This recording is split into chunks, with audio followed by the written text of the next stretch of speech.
السلام علیکم ورحمۃ اللہ وبرکاتہ۔ دوستو، یہ کہانی شروع ہوتی ہے 1967 سے۔ اس وقت گریس کے سمندر سے کچھ ایسا ملنے والا تھا جو آنے والے وقت میں دنیا کے لیے بہت ہی زیادہ حیران کن ہونے والا تھا۔ نکولس فلیمنگ، جو ایک آرکولوجسٹ تھے، وہ گریس کے ساحل کے قریب ایک جزیرے پر گئے۔ اس جزیرے کا نام ایلیفونیسوس ہے۔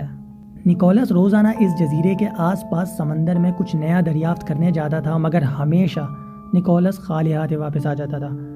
لیکن اس دفعہ نکولس کی لائف چینج ہونے جا رہی تھی۔ سمندر کی گہرائی میں نکولس نامی اس آرکیولوجسٹ کی نظر ایسے پتھر پر گئی جو باقی پتھروں سے بالکل مختلف تھے۔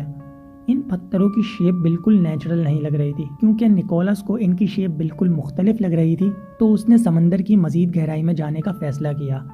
جب وہ مزید ڈیپ سی میں گیا تو اس کی سمجھ نہیں آیا کہ بلڈنگ فاؤنڈیشن اسٹون سمندر کے اس حصے میں کیا کر رہے ہیں۔ پھر نکولس کو پتہ چلا کہ سمندر کے اندر اس نے ایک بالکل عجیب چیز دریافت کر لی ہے جس پہ سے اب تک پردہ نہیں اٹھا تھا۔ لیکن ان بلڈنگ فاؤنڈیشن اسٹونز کی اصل حقیقت کو جاننا بہت ضروری تھا۔ نکولس نے سوچا پھر دوبارہ یہاں آیا جائے۔ اس دفعہ نکولس اپنی پوری ٹیم کے ساتھ آیا۔ جب انہوں نے تحقیق کرنا شروع کی تو ان کی پوری ٹیم کے ہوش اڑ گئے کہ سمندر کی اس گہرائی میں انسانوں کے گھروں سے لے کر انسانوں کے روزمرہ کی زندگی میں یوز ہونے والی چیزوں کا یہاں کیا کام ہے۔ باقاعدہ یہاں ایک پورا شہر موجود تھا۔ دوستو، نکولس نے ایک ایسے شہر کا ملبہ ڈسکور کر لیا تھا جہاں صدیوں پہلے انسان رہا کرتے تھے۔ اس انڈر واٹر شہر کو پاولو پیٹری کا نام دیا گیا، اور سب سے حیران کن بات یہ ہے کہیں یہ وہ اٹلانٹس تو نہیں جو پلاٹو کے مطابق 11,000 سال پہلے ایک خطرناک حادثے میں تباہ ہوا تھا۔ یہ شہر کتنا پرانا ہے، یہاں کون لوگ رہا کرتے تھے؟ 1967 کے بعد انہی سوالوں نے اس وقت کے آرکیولوجسٹ کی نیندیں اڑا دی تھی۔ ڈاکٹر جان ہینڈرسن، جن کا تعلق یونیورسٹی آف نوتھنگہم سے ہے، انہوں نے پاولو پیٹری میں ریسرچ شروع کر دی۔ وہاں سے انہیں بہت سی انسانوں کے یوز ہونے والی چیزوں میں ایک ایسا آلہ بھی ملا جو پتھر سے بنا ہوا تھا۔ اس سے گوند سے آٹا نکالا جاتا تھا۔ یہاں سے بہت سے ٹوٹے ہوئے برتن ملے جو سمندر میں بکھرے ہوئے تھے۔ ان کو دیکھ کر لگ رہا تھا یہاں ہزاروں سال پہلے کسی کا کچن ہوا کرتا تھا۔ یہاں ریسرچر کو بہت سی قبریں بھی ملی۔ دوستو، ڈائیونگ سے یہاں مزید ریسرچ ممکن نہیں تھی، تو اس لیے اب سونر اسکیننگ یوز کیا جانا شروع کر دیا گیا۔ سونر اسکیننگ دراصل ایک ایسی ڈیوائس ہے، جب اس کو پانی میں ڈالا جائے تو یہ ساؤنڈ ویوز سمندر میں پھینکتی ہے۔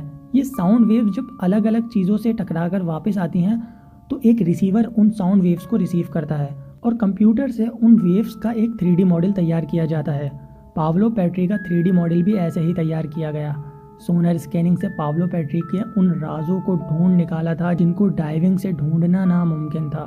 سمندر میں موجود اتنے پلانٹ سٹی کو دیکھ کر اس پر یقین کرنا بہت مشکل تھا، اور اب ساری چیزیں سمجھ میں آنے لگی تھی۔ سونر اسکیننگ کے 3D ماڈل کی وجہ سے ہمیں پتہ چلا یہاں کافی سارے گھر، بلڈنگز، یہاں تک کہ آفیسز بھی تھے۔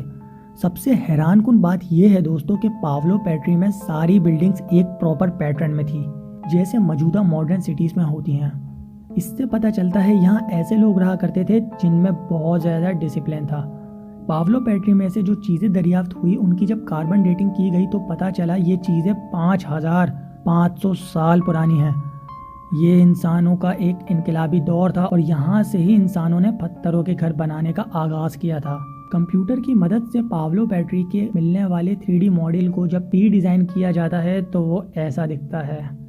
5,500 سال کے بعد پاولو پیٹری کی اصل شکل پہلی بار دیکھی گئی تھی، جس کو چاروں طرف سے سمندر نے گھیرا ہوا تھا۔ اس کو ایک پراپر پیٹرن کے ساتھ اس دور میں کیسے بنایا گیا، یہ سوچ کر ہی ہمارے دماغ میں بہت سے سوال جنم لیتے ہیں۔ اتنی پلاننگ کے ساتھ اس شہر کو بنایا گیا تو اس کی لوکیشن ایسی جگہ پر کیوں تھی؟ جب اس بات سے پردہ اٹھا تو سب کے ہوش اڑ گئے۔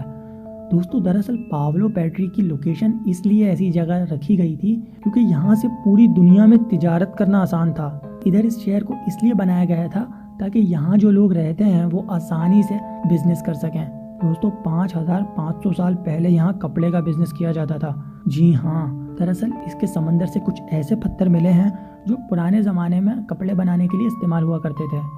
اینشین دور میں کسی کو کپڑا بنانا ہوتا تھا تو کپڑے کے کنارے بالکل ایک ہی وزن کے پتھر لگائے جاتے تھے تاکہ کپڑے میں کوئی جھول نہ آئے۔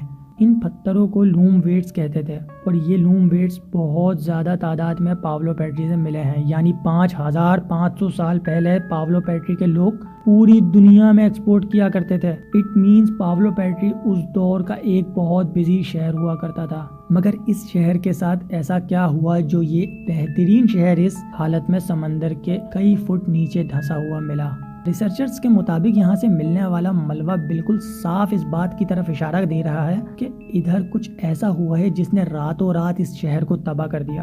اگر ادھر سمندر کا لیول بڑھ رہا ہوتا تو ادھر کے لوگ پہلے ہی اپنا سامان لیتے اور یہاں سے مائیگریٹ کر جاتے، مگر یہاں سے ساری چیزیں دریافت ہوئی ہیں۔ اس سے پتہ چلتا ہے یہاں کے لوگوں کو ادھر سے بھاگنے کا بھی موقع نہیں ملا۔ کچھ تھیوریز کے مطابق یہ کسی ارتھ کوئک کا نشانہ ہوا تھا جس نے زمین کو سمندر کے لیول سے نیچے کر دیا تھا اور فوراً ہی اس شہر کا نام و نشان مٹ گیا تھا۔ دوستو، امید کرتا ہوں کہ ویڈیو آپ کو پسند آئی ہوگی۔ ویڈیو پسند آئی ہے تو لائک کر دیجئے اور چینل کو سبسکرائب کر دیجئے۔ ملتے ہیں آپ سے نیکسٹ ویڈیو میں، اور تب تک کے لیے اپنا خیال رکھیے گا۔ السلام علیکم، اللہ حافظ۔